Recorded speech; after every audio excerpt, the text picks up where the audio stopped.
We've got Matt Heyman with us and Jackson Ellingsworth. Number one, I want to start out crediting Georgia Southern. Congratulations to them and Charlie Henry. They came into this tournament in their last 14 games being 4-10, and he's done an unbelievable job of galvanizing his group to win two tough, close games against Old Dominion and tonight against us. And his team fought from moment to moment, even when they got down, which just shows how great of a coach he is and how great this league is. So credit to them and how hard they fought. They had players that made big-time plays. I also want to say I'm really proud of our guys. We had a group of young men that came together, 15 new guys, that found a way to win 20 games and to set some program records in year one.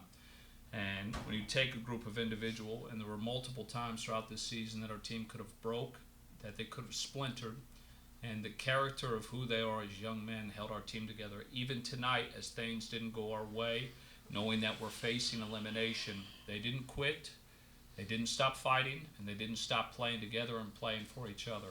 So really proud of our guys and proud of the season that we had. We'll open up now for questions. Go ahead, JC. JC Cox, RWRC radio coach. I know it's early, but kind of talk about this game. Tough night at the free throw line. They were obviously hitting some shots from beyond the arc. Just kind of talk about that. They did a really good job, obviously, making some incredible, difficult shots, and they've got some really good shot makers. And obviously for them, number 7 stepped up and hit big shots. He had a great night for him. I think for us, obviously, what ended up being the Achilles is something that we started the year being amazing at for most of the season, which is being a great free throw shooting team. And obviously, as we've come down the stretch for the last couple games, even though we found a way to win 7 out of 8, now 7 out of 9, we struggled from the free throw line. And then obviously some turnovers really hurt us. And I think the points we gave up within transition off our turnovers and missed free throws kind of cost us the games with a couple slip miss assignments. Go ahead, Charles. Charles McCary, KIT. Matt, you guys came out hot in the second to start the second half. Just talk about what the message was in the locker room. Yeah, the message was we knew that they were hot. We kept the game close enough to where, we could just come out hot. In the locker room we talked about we had been down bigger deficits, and then as a team we just came together and we was like, it's only 8 points, it was within reach. We like to get up and down, play fast. Ain't nothing to get 2 quick trades to stop a layup, and that's what we did.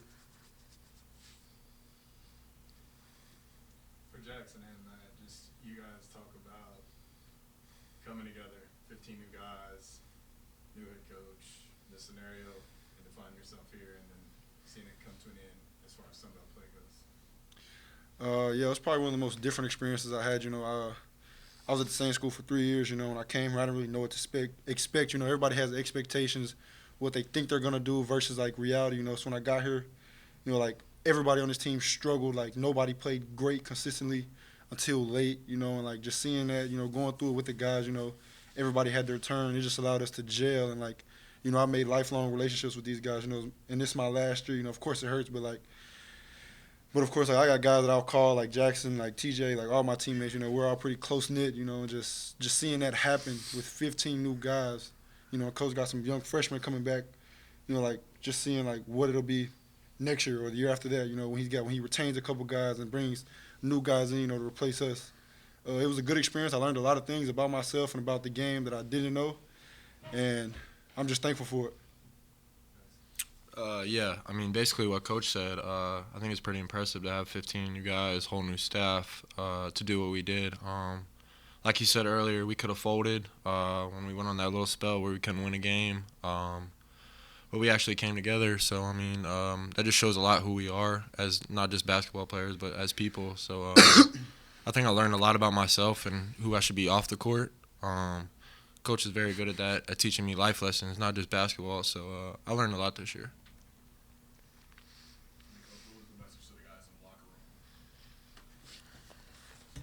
Character is who you are every day, all the time, even when you don't feel like it.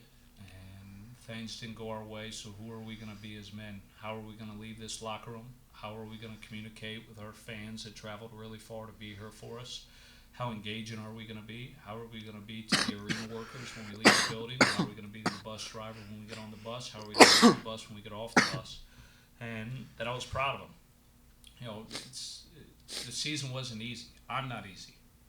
And to take 15 individuals that naturally wanted to win, everyone also came in with their own individual goals.